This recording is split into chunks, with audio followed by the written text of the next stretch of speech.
أعوذ بالله من الشيطان الرجيم بسم الله الرحمن الرحيم الحمد لله رب العالمين الرحمن الرحيم مالك يوم الدين إياك نعبد وإياك نستعين اهدنا الصراط المستقيم صراط الذين أنعمت عليهم غير المغضوب عليهم ولا الضالين آمين اللهم صل على سيدنا محمد وعلى آل سيدنا محمد كما صليت على سيدنا إبراهيم وعلى آل سيدنا إبراهيم وبارك على سيدنا محمد وعلى آل سيدنا محمد كما باركت على سيدنا إبراهيم وعلى آل سيدنا إبراهيم في العالمين إنك حميد مجيد سبحان ربك رب العزة عما يصفون وسلام على المرسلين الحمد لله رب العالمين. Excusez-moi pour ce grand retard.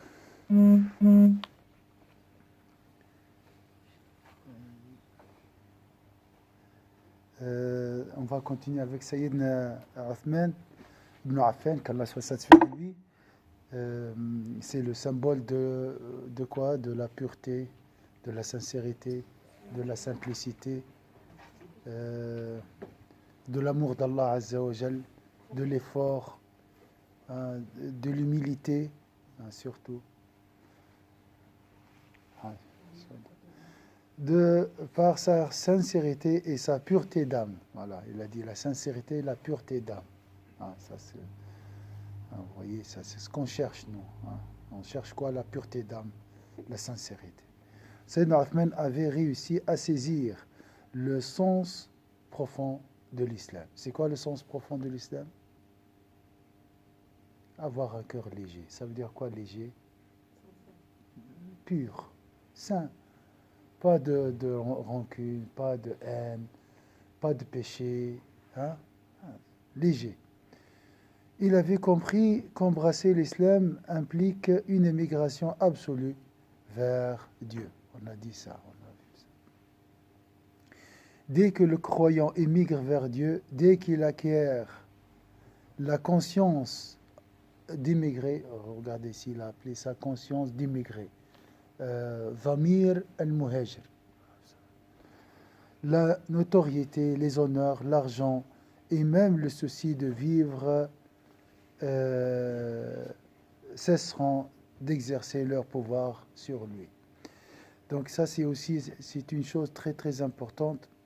On a vu aujourd'hui le bon comportement, c'est quoi? C'est l'aspiration vers Allah, c'est la détermination. حسن الخلق هو الهمة إلى الله عز وجل أن يكون همتك واحدة هي الله. Avoir une seule détermination, aller vers Allah. Lorsque tu veux aller vers Allah, tu deviens bon. Ton caractère change. Tu ne regardes pas les futilités, tu ne réponds pas aux provocations, tu ne descends pas. D'accord? C'est ça l'aspiration. Quand l'aspiration très haute, vers Allah Azza wa Jal, tu ne regardes pas les futilités. Ça c'est l'him. هو حسن الخلق. هو شنو سوء الخلق؟ قاعد يتشد في كل الاشياء في التفاهات. C'est quoi le mauvais comportement? C'est s'attacher et s'accrocher à ces futilités. Elle m'a dit, il m'a dit, Wallah il va voir. C'est vrai ou pas? C'est ça le mauvais comportement. Et t'es Wallah il m'a dit, mahkma ou dunya ala kayfik. À la fin, il n'y a rien. À cause d'une parole, il m'a dit une chose. Donc, pourquoi? Parce que là, l'aspiration n'est pas... Lorsque l'aspiration est très haute, moi je cherche Allah, je ne regarde pas la terre. Lorsque je regarde le ciel, je ne regarde pas le ciel, la terre. Il ينظر للسماء لا ينظر إلى الأرض. واللي ينظر إلى الأرض لا ينظر إلى السماء. Et celui qui s'intéresse, qui regarde que la terre, il ne peut pas voir le ciel. Qu'Allah nous pardonne, Inch'Allah. Donc la conscience d'immigrer, immigrer vers Allah, la conscience d'immigrer, voyager vers Allah, ne pas s'attacher à la terre. La notoriété et les honneurs. Lorsque tu vas vers Allah Azza wa Jal, tu reçois tout, la notoriété. Tu deviens vraiment. Sayyidina Uthman, on parle de lui maintenant. Voilà. Vous êtes venus pour écouter son histoire. Regardez la place de cet homme. Subhanallah. Vous l'avez jamais vu, vous avez jamais... c'est pas marqué dans les journaux, on ne parle pas de lui, mais voilà, c'est Allah qui attire les cœurs vers lui. Allah veut l'honorer. l'honneur, les honneurs, l'argent. Subhanallah, je vous ai raconté l'histoire. Il a un compte bancaire aujourd'hui en Arabie Saoudite, à son nom. Othman ibn Affan, après 14 siècles. À son nom. Et l'argent, bien sûr, les bénéfices, c'est pour les pauvres, les orphelins. شوف الشرف العظيم شوف المباع الدنيا parce qu'il s'est détaché de la dunya. Allah lui a donné l'honneur, l'argent et tout jusqu'à maintenant. Et une fois, je vous ai raconté un taxi, il m'a dit toute cette région appartient à Sayyidina Othman. Les palmiers, les dattes et tout pour Sayyidina Othman. Et ça, il a donc sa famille donc. Subhanallah. La conscience d'émigrer. Donc voyager vers Allah Azza wa Jal. Comme c'est un voyage vers Allah. J'ai fait un péché, astaghfirullah, et je voyage. Hein? Je repars de nouveau vers Allah Azza wa Jal. Baisse de foi, tristesse, bismillah. Je fais les ablutions et je pars vers la mosquée, toujours. C'est ça, la conscience d'émigrer. J'ai dit à Abdel Karim, un mauvais mot, je m'excuse Abdel Karim, mais c'est fini, hop, et on part. Hein? Comme ça. Je suis triste, je prends mon chapelet, je commence à invoquer Allah Azza wa Jal. C'est ça l'immigration. Moi, je تبقى عامل هكا ومحزون مهموم اللي non. Il faut pas rester enchaîné par ces pensées, mauvaises pensées. مسجون لأفكارك السيئة لا أخرج. C'est ça la conscience d'immigrer. شوف معناها الكلمة وعي المهاجر. Hein? Subhanallah. Pour sa foi et son existence d'immigré, Sayyidina Othman sacrifia sa notoriété, sa fortune. Il a sacrifié sa notoriété, Allah lui a accordé une notoriété meilleure. Il a sacrifié son argent, c'est lui qui a financé l'armée de l'Usra. Subhanallah, regarde, il a donné, Allah lui a donné. Tu donnes pour Allah, Allah te donnera. Subhanallah. تحسبش مع ربي. Il ne faut pas calculer avec Allah Azza wa Jalla. Il est très généreux. Il est plus généreux que toi. Hein? Sacrifia sa notoriété, sa fortune et enfin sa vie avec une rare abnégation. On a vu comment il était assassiné, Sayyidina Othman. Il dépensa sans compter de sa fortune pour contribuer au soutien et à l'expansion du message auquel il avait adhéré. Il était quasiment l'unique financier de la nouvelle communauté naissante. Imagine quelqu'un considéré, nommé celui qui a financé la nouvelle communauté à Médine. Sur ce plan, Sayyidina Othman est certes un homme unique en son genre. Il avait renoncé à tous ses biens pour les consacrer exclusivement à l'expansion de la foi pour Allah Azza wa Jalla. Lorsque le prophète sallallahu alayhi wa sallam et ses compagnons s'installèrent en émigré à Médine, ils affrontèrent un problème d'approvisionnement en eau. La question c'était l'eau, comment trouver l'eau, comment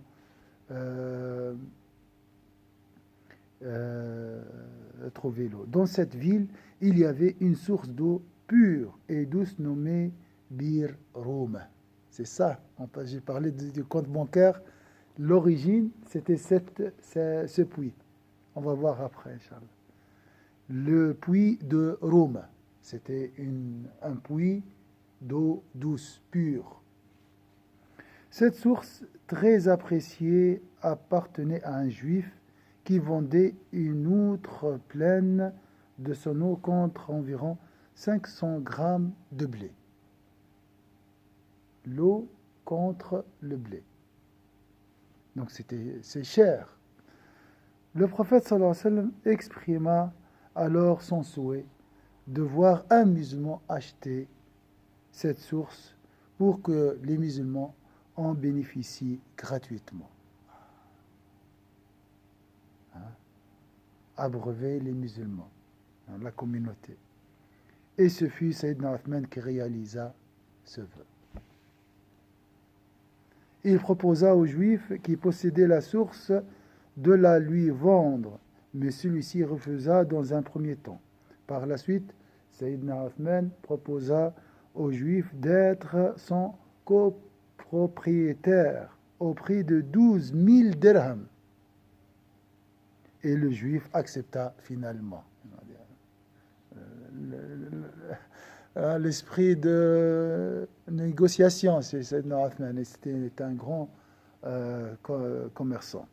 Par la suite, Sayyidina Uthman proposa, on a dit, cela impliquait que chacun d'eux avait le droit exclusif de l'exploiter un jour sur deux. Donc les Juifs ils profitent du puits un jour et Sayyidina Uthman profite le prochain jour. Mais comme les musulmans puisaient gratuitement de cette eau une quantité qui leur suffisait pour 2 jours, le Juif se rendit compte qu'il perdait son commerce naguère florissant.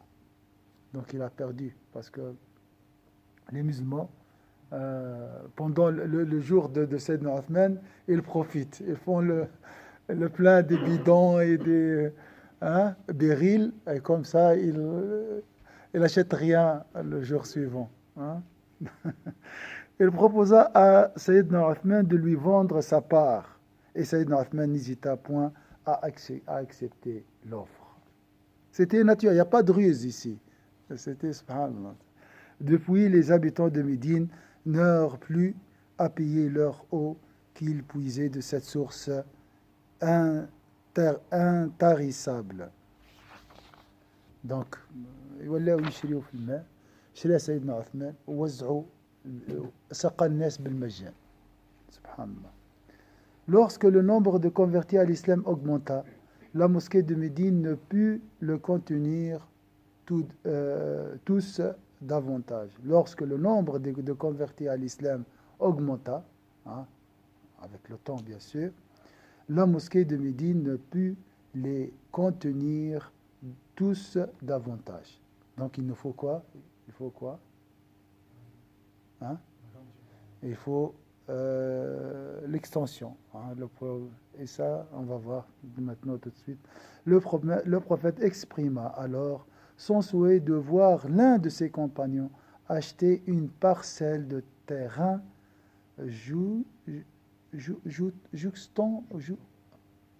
jouxtant la mosquée, à laquelle elle s'ajouterait, ce qui la rendrait plus spacieuse. Donc c'est une proposition. Sayyidina Muhammad sallallahu alayhi wa sallam a dit qui peut acheter cette parcelle de terrain pour élargir la mosquée, agrandir la mosquée. Une fois de plus, il n'y avait que Sayyidina Uthman pour satisfaire le vœu du prophète sallallahu alayhi wa sallam avec joie et empressement. Il se rendit chez les propriétaires de cette parcelle de terrain et la leur acheta à un prix exorbitant que les traditionalistes évaluent à 15 000 dinars. Et ça, c'est un dinar d'or, donc c'est très cher. Subhanallah. Après la conquête de la Mecque, le prophète, donc il a acheté le puits, Inch'Allah, de loin, les sœurs qui vont faire la Umrah de loin, pensez à tout ça. Il y a un homme qui s'appelle Sayyidina Uthman, enterré à quelques mètres. Il a fait ça, il a fait ça, il a fait ça. Inch'Allah, dalil est Inch'Allah. Après la conquête de la Mecque, la sœur aussi, le Hajj, Inch'Allah, on part ensemble, Inch'Allah. Après la conquête de la Mecque, le prophète sallallahu alayhi wa sallam considéra qu'il était nécessaire d'élargir la mosquée sacrée. À ce dessein, il proposa aux propriétaires d'une maison avoisinante d'en faire don, mais ils lui répondirent qu'ils n'en possédaient pas d'autres et qu'ils n'avaient pas assez d'argent leur permettant d'acheter une autre demeure. Ils n'ont pas les moyens. Encore une fois, Sayyidina Uthman était là. Subhanallah. comment comment il gagne toute cette somme d'argent, hein? Subhanallah. C'est la baraka, c'est les bénédictions. Il donne et il reçoit une somme multipliée par 10, par 100, Allahu A'lam. Il s'empressa de se rendre chez le propriétaire de la vaste demeure et l'acheta pour la somme de 10 000 dinars. Donc maintenant, quand tu fais tawaf à la Mecque, hein, c'est grâce à Sayyidina Othman. C'est lui qui a élargi la mosquée sacrée. C'est lui qui aussi élargi la mosquée de Médine. En l'an 9 de l'Hégire, l'empereur byzantin Hercule, emporté par un élan expansionniste malsain, s'apprêtait à envahir la péninsule arabique. Et c'est pour ça que les gens disent pourquoi les musulmans ils ont attaqué les Byzantins et les Perses. Parce qu'en réalité, c'est les Byzantins qui ont commencé. Toujours après une révolution, il y a les anti-révolutionnaires. Toujours. Donc, Sayyidina Muhammad sallallahu alayhi wa sallam, il a anticipé, il a préparé les armées pour défendre la péninsule arabe. Enivré par sa victoire sur les Perses, en cette même année, il inquiet de l'expansion de l'islam que réalisait le prophète sallallahu alayhi wa sallam et ses compagnons. L'empereur byzantin décida d'attaquer cette nouvelle communauté sur ses terres. Il ordonna à son armée de se préparer et d'attendre son ordre de marcher sur l'Arabie. Ça, les gens ne savaient pas. Ils ne savaient pas que les Byzantins, après bien sûr la réussite de l'islam, la conquête de la Mecque et tout, ils avaient peur. Ils ont dit, l'islam va s'étendre et on doit l'attaquer. Et Sayyidina Omar, il avait peur des Byzantins. Il a dit à chaque fois, si quelqu'un vient toquer sa porte violemment, il dit, est-ce que c'est les Byzantins qui ont attaqué Médine? Médine, hein? C'était Médine en jeu. Subhanallah. L'empereur byzantin décida d'attaquer cette nouvelle communauté sur ses terres. Il ordonna à son armée de se préparer et d'attendre son ordre de marcher sur l'Arabie.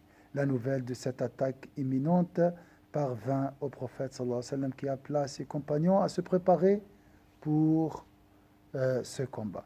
L'été était brûlant et le pays était aride et manquait de vivres.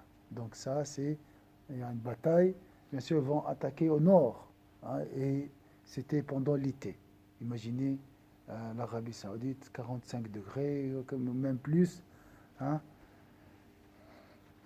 Par leur foi profonde, les musulmans étaient prêts à avancer dans le désert brûlant et à supporter les effets de canicule. Mais ils ne possédaient pas, en cette période de crise, le nécessaire pour équiper une armée apte à un affrontement militaire de cette envergure. Donc ils n'ont pas les moyens. Comment ils vont attaquer? Et ils vont attaquer qui? Les Byzantins. C'est qui les Byzantins?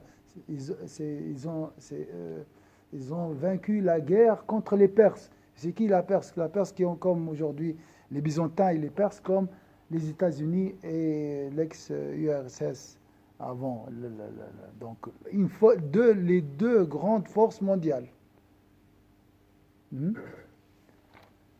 Donc le prophète sallallahu alayhi wa sallam incita ses compagnons à contribuer à l'équipement de l'armée. Chacun d'entre eux s'exécuta dans la mesure de ses moyens, et les femmes allèrent même jusqu'à offrir leurs bijoux. Mais en cette année de 17, tous ces dons ne suffirent pas à équiper cette armée dite l'armée de l'épreuve. Jaïchou al-Usra. الروم سيهاجمون وسيدنا محمد صلى الله عليه وسلم يريد أن يعد الجيش والإمكانيات مش موجودة. النساء باعت الذهب. من سيجهز الجيش؟ جيش العسرة, hein? Parce que c'était une bataille très très difficile. devant les nombreux rangs de combattants prêts à affronter la redoutable armée byzantine, le prophète sallallahu alayhi wa sallam dit aux croyants: qui pourra équiper ces hommes et obtenir le pardon de ses péchés? Subhanallah. Quand tu تشك سيدنا عثمان باش يطمع باش تغفر له الذنوب نتاعو، ما مغفورة ذنوبه هو ولا لا؟ هكا ولا؟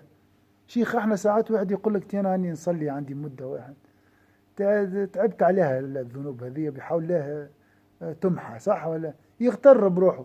Nous, on est des fois dans les prétentions, on dit quand même, je porte le voile, je prie, je viens au cours, masha'Allah, quand même, c'est sûr, Allah m'a pardonné. C'est vrai ou pas?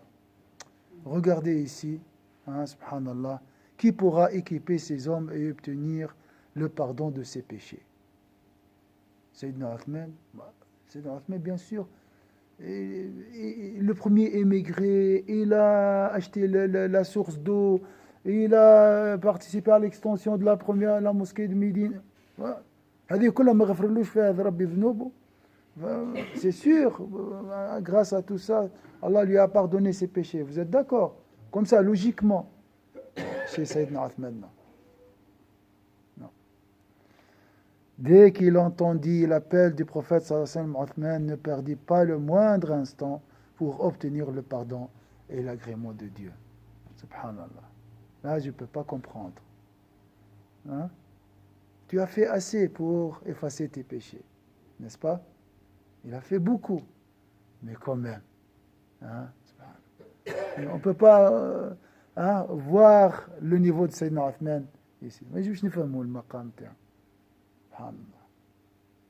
Il n'y a pas vraiment une récompense, effacer les péchés. Ça, pour nous, c'est presque acquis. مضمون احنا في بالنا. ربي يرحمنا إن شاء الله. ربي يغفر لنا ويسامحنا. قالوا الذي يأمن مكر الله يخشى عليه أن يموت على سوء الخاتمة. Celui qui a la mauvaise assurance, il dit non, moi, alhamdoulilah, et les autres. Moi, ça va. J'ai le niveau, ça va. Avant, oui. Avant, j'étais vraiment loin. Maintenant, ça va. Avec l'ancienneté, tout ça, le dhikr, tout ça. واحد ينجم يحكي بروحه تو شويه صح. قال لك هذا يخشى عليه سوء الخاتمه. Il risque le mauvais sort final. ديما تذكر الذنوب تاعك، لما تغتر بروحك تذكر الذنوب. Lorsque tu as cette fierté, cette vanité, pense à tes péchés. ربي يرحمنا إن شاء الله. كنا نسون توس يا aucun. سيدنا عثمان فهمها، قال أنا نحب نغفر لي ربي ذنوبي. سيدنا عثمان a compris, moi, je veux qu'Allah me pardonne. C'est là que سيدنا عثمان, tu es سيدنا عثمان. صح ولا يا شيخ؟ عجيب. بعد ما عمل هذا الكل, tout ce qu'il a fait, subhanallah. Donc à chaque fois tu mets le pied à Médine, lui il reçoit la récompense. Mais bien sûr, l'extension, c'est lui, c'est grâce à lui. Donc il reçoit maintenant son compte spirituel augmente à chaque pas, dans chaque pas. À chaque invocation, toi tu invoques ici et son compte se remplit. ومن الغد الكونت نتاعو يتعبى بالحسنات وهو السبب. صح ولا؟ سبحان الله. ومع ذلك قال لك ربي يغفر لي بركة ذنوبي أنا. يا ودي راه مقام آخر أن الناس فاهمين الدين. Ils ont compris autrement la religion. Non, تصلي بارك الله فيك وعندنا باش نخلصوك. Celui qui prie, Inch'Allah, comme si tant qu'on le paye. Inch'Allah. Dans toute période difficile, exigeant dons et sacrifices, Sayyidina Uthman était là. Radiyallahu anhu. Lors de cette épreuve, Sayyidina Uthman répondit présent. Il équipa l'armée musulmane. Moi, j'ai dit, après tout ça, pourquoi Allah ne lui a pas donné la belle vie? C'est bon. T'as gagné, t'as donné, c'est bon, maintenant profite. C'est vrai ou pas? Au moins, à la fin de sa vie, il tombe en martyr. شفت الرجال العظام يعيشوا ديما قويين ديما واقفين ديما شجعان. Les grands hommes et femmes, ما شاء الله, il y a des femmes. Hein, ils vivent comme ça. Ils ne peuvent pas vivre une vie normale comme les autres. Toujours dans l'affrontement, dans le combat, toujours dans l'épreuve. Rabbi subhanahu, ikhtiyar rabbani. Hein. Donc si vous voyez quelqu'un éprouvé, il ne faut pas dire ah le pauvre. Non, non, non. Et il peut peut-être être avec Sayyidina Othman, cet homme. Il y a plusieurs formes d'épreuves, hein, comme on a dit. Épreuve par la santé, épreuve par l'argent, épreuve par vivre célibataire, plusieurs, selon le niveau, selon ta capacité. Qu'Allah nous épargne de l'épreuve parce qu'on n'est pas, on n'est pas au niveau.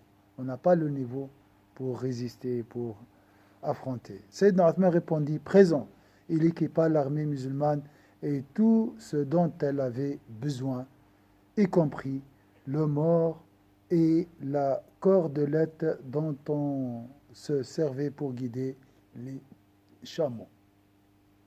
De A jusqu'à Z, il a armé l'armée de l'épreuve. Jayshu al-Usra. L'Usra, c'est la difficulté. Subhanallah.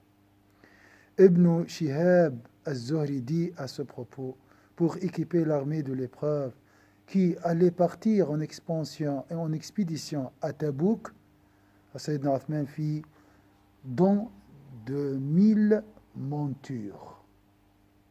1000 montures. Donc cheval, chamel, Allahu Akbar. 1000 montures, c'est beaucoup. Subhanallah. 940 chameaux et 60 chevaux. Hudhayfa dit, pour équiper l'armée de l'épreuve, Sayyidina Othman mit entre les mains du messager de Dieu 10 000 dinars. Alors, tout en se pesant, c'est juste se pesant, hein?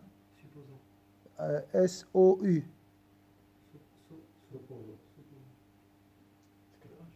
169. C'est un peu bibi. En supposant la somme, c'est la première fois que je me Oui, en supposant la somme, le prophète dit, et je vais finir avec ça, ô Othman, que Dieu te pardonne tes péchés. C'est bon. C'est le dua de Sayyidina Muhammad.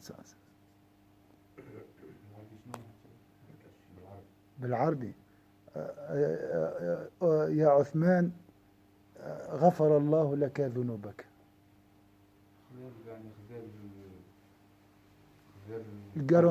Tampon. Commis, ô Othman, que Dieu te pardonne tes péchés commis en secret comme ceux commis en public, ainsi que ceux que tu commettrais jusqu'au jour de la résurrection. يودي هذا الأجر هو لسيدنا محمد صلى الله عليه وسلم. إن فتحنا لك فتحا مبينا ليغفر لك الله ما تقدم من ذنبك وما تأخر. Cette récompense est mentionnée dans Surat al-Fath et était attribuée à Sayyidina Muhammad. Allah, dans Surat al-Fath, il a annoncé la bonne nouvelle. Allah a effacé tous tes péchés antérieurs et futurs. La même chose pour Sayyidina Othman. Mais cette fois de la part de Sayyidina Muhammad sallallahu alayhi wa sallam. Regardez, hein, ça nous donne envie, hein, de travailler plus, hein, d'aimer Allah Azza wa Jalla, de prier plus. Hein, ces hommes et ces femmes, sûrement, il y a des femmes aussi bienheureux, qu'Allah nous donnera le bonheur. Ô Othman, que Dieu te pardonne tes péchés commis en secret, comme ceux commis en public, ainsi que ceux que tu commettrais jusqu'au jour de la résurrection. Sur ce dua de Sayyidina Muhammad sallallahu alayhi wa sallam, je demande à Allah Azza wa Jalla qu'Allah pardonne mes péchés, pardonne nos péchés, Inch'Allah. سبحان ربك رب العزة عما يصفون والسلام على المرسلين الحمد لله رب العالمين. نسأل الله يجمعنا جميعا بسيدنا عثمان في مستقر رحمته في أعلى عليين. qu'Allah nous rassemble avec Sayyidina Othman, Inch'Allah, à Al-Firdaus al-A'la avec Sayyidina Muhammad, Sayyidina Abu Bakr, Sayyidina Omar, Inch'Allah. Barakallahu fikum. Ouais, Inch'Allah, on se voit, Inch'Allah, prochainement, Inch'Allah. Si Allah Azza wa Jalla le veut.